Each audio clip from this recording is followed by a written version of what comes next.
so today in the shop, we finally got all the parts together for doing the ride height sticks, at least all the hard parts, so we can get the fabrication part done on them. Now, I'll show you a little bit of video. I'm going to be doing some TIG welding on these.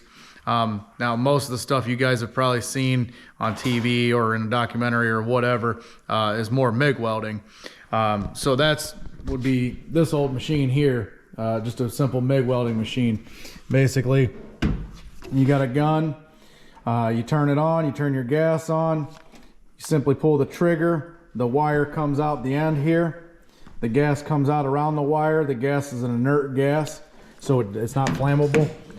And then as the wire contacts the material, it actually short circuits. Now this happens quickly, but that's why you hear that kind of buzzing sound, and that's what burns the wire and thus creates the actual molten puddle that is your weld, right?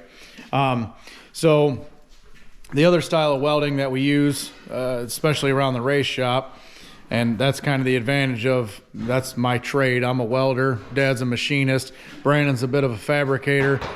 Neither one of us are really good at what the other one does, right? But between all three of us, we're able to do a lot of things that most folks don't have access to or can't do. So it works out really well. But anyhow, so with TIG welding, it's the other kind of welding we do often with race car stuff.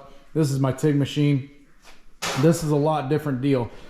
So on this, you actually have a foot pedal that you press down on, and that's what creates the arc. So the arc is created out the end of that piece of tungsten, and that's what actually melts the material. So the joint that you're welding to, which would be right there, and in this particular instance, right here is going to be your joint, right? So that joint, that tungsten creates an arc between that, just like an electrical arc of any kind, gets that material to melt, and then this would be your filler rod that you add in. So this would be similar to the wire in the MIG welder that I showed you, right? Except I'm manually adding this in as it's needed in the weld puddle to create your weld. So that's the big difference between TIG welding. If you hear me talk about TIG welding versus MIG welding something, we typically use TIG welder if we're repairing a crack in a frame rail or something like that. I need something real precise. I want to pay attention to the heat that I'm putting into the frame rail, things like that. Some chassis are made out of different materials, which also is a factor in how you weld them, right? With these particular things, it's a really small weld joint. I don't want a lot of weld spatter all over it. I want it to look nice and clean and neat. And so TIG welding is definitely the best option. It takes a little bit longer than a MIG weld, but it turns out a whole lot better. You don't have any cleanup, and it just honestly just produces a better result. So strength of each one, very similar, right? Depending on the application, obviously. But in this case, we're going to be doing a little TIG welding. So I'll show you a little bit of video of me welding one of these things up, and then we'll be able to get them powdered.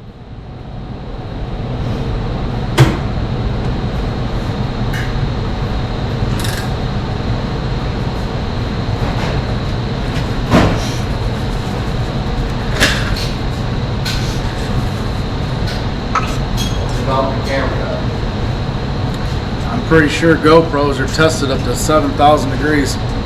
Well, ain't that something? Look at you fucking statistician.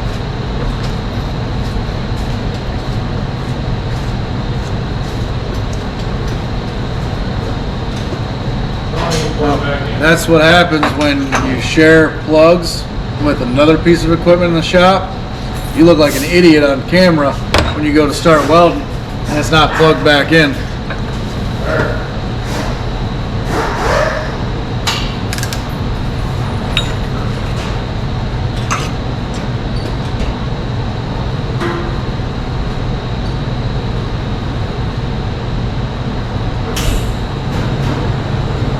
Hey, there we go.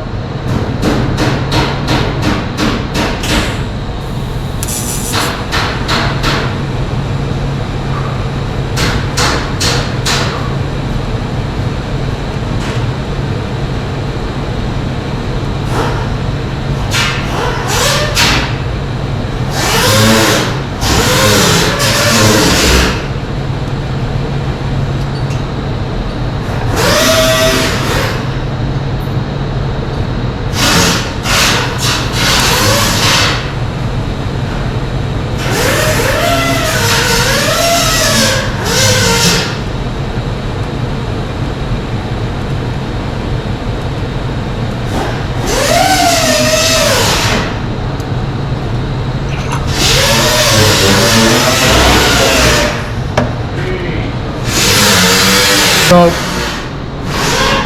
as you can see, we got this thing started welding it here. You can see tight little weld. I don't know how well you can see it, but that's basically what we're doing, and I'll just keep making my way all the way around. Ultimately, if I did, you know, a lot of these things in a row, I would definitely get a turntable, which is just basically what it sounds like, right? It just holds this thing. I'm able to then lay it in position, and it'll rotate that thing very slowly, so I can just make one continuous weld around it. That's kind of the advantage too of TIG welding these things, is I'm able to start and stop, and the start and stop tie-ins aren't very noticeable, right? So that's basically what's going on with the shock ride height sticks today. Like I said, we should have these finished up today and be able to get them powder coated, and then have the finished product for you shortly.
Sat up higher, and where the decking location was, it had a drop-off piece, and where that met with the deck here in front of the cockpit, we actually had to change that location because it was just a TIG bit too high, and it wasn't going to fit very well with our new panel, so I had to straighten that out and make a new piece so that it could the T-bar properly. So that's what we were doing there.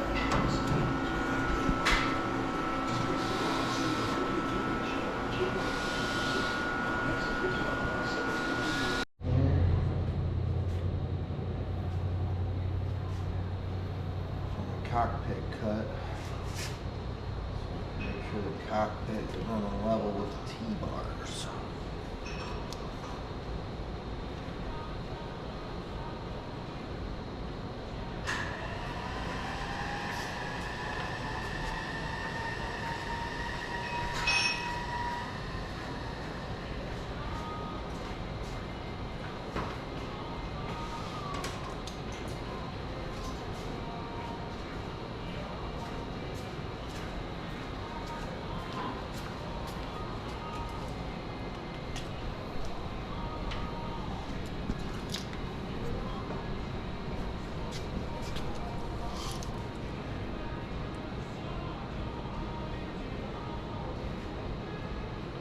Basically, I'll make a mark here. I'll pull the string to the front, lay a mark on that, throw a straight edge on it, make me a clean line. Then I can cut that off, so we'll make sure the decking and cockpit meet at a perfect level. All right, so part of yesterday's little trip to Keller's was finally getting some aluminum. Now, Motor State, any of you know in the racing world, they've been struggling on the keeping things in stock. So with the aluminum, we actually wanted to order this stuff about a month and a half ago now, and finally we're able to get some in stock. So we ended up picking up everything we need to do the car, hopefully plus a couple extra sheets, depending on how the old body guy lays this stuff out and cuts it out. Every now and then you scrap a sheet, and that's not a good thing. The crazy thing about this aluminum is, so I don't know, 7-8 years ago it was probably 58, 65 bucks a sheet, something like that, and now we're paying, you know, upwards of 120 bucks a sheet for this stuff. So it's crazy. I mean, but that's kind of the whole market in racing, and the economy worldwide really has just went, you know, you see it at the gas pump, you see it everywhere. I'm preaching to the choir, I'm sure, but all this stuff has gotten way expensive. So nevertheless, finally got some aluminum, got enough to do the body and the deck. Like Brandon was showing you earlier, did a little bit of the prep work for starting this deck, and now what it'll start doing is laying out and cutting panels. And for those of you that don't know, this aluminum, this is how it starts right here. It's a 4 foot wide by 10 foot long sheet of aluminum. It's 40 thousandths thick, so you can see this stuff's not real thick. It's, I mean, you could bend it with your hand if you wanted to. But you got plastic on both sides, which you see them peeling off there. This will be for the deck. I run a flat black deck because I believe that it keeps some of the glare down from the sun. If you got a sunny day, heat race or something like that, or qualifying, sometimes you'll get a glare off the deck. So I run flat black on the deck to minimize any of that. But yeah, this is how it starts. We'll start laying panels out and usually use pencil on this stuff, draw it all out, and then cut it out and start breaking it up. So we'll show you some of that as we start rolling on it. But that's what my old body man over here is doing for the next couple of weeks. He'll be messing with this stuff and trying to get this deck done, and we'll show you some of that progress as we go. All right, so in the shop here today, trying to get a little bit of work done. Just wanted to get you guys on some updates of where we've been doing. Got a couple things done the last day or two, just a little piddling. We got this outside deck panel built, and this deck panel built over here that runs back to the back. Just kind of this interior, the cockpit deck, is the hardest to do of all the deck, and it's just a lot of compound angles and bends. So it can get a little frustrating and you can mess stuff up at times. So haven't really had the camera on for that while I was doing that. But I just wanted to get you guys an update here for the video, where we're at. We got those deck panels done, and we finally have gotten our ride height sticks finished up. Here they are right here. Got that done. Turnworks. Right there is their contact information. You can get a set of 5 of these ride height sticks, just like this, powder coated black, ready to go. We'll be selling a set of 5 of those for 185 bucks, or we can get them individually for 40 bucks a piece. These will be available. You can either get with us on the racing page, or get with Turnworks directly. Right there's their phone numbers. Or these will also be available up at CCR, the Racers Connection. We will have them up there. But as you can see, these things are fully adjustable on both ends. So they collapse. Yep, so be able to get these things, and the collapse height is 15.5 inches, and the full extension height is about 23.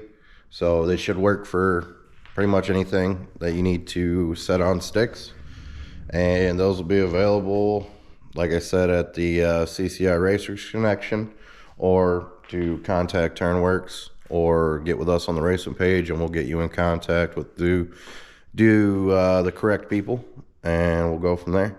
But so far that's going to be it for the week.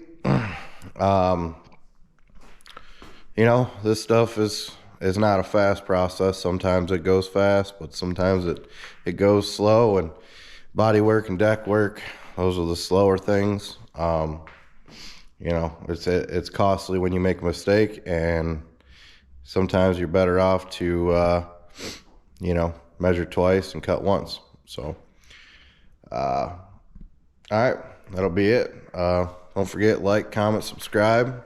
Hopefully we'll have another video for you guys next week.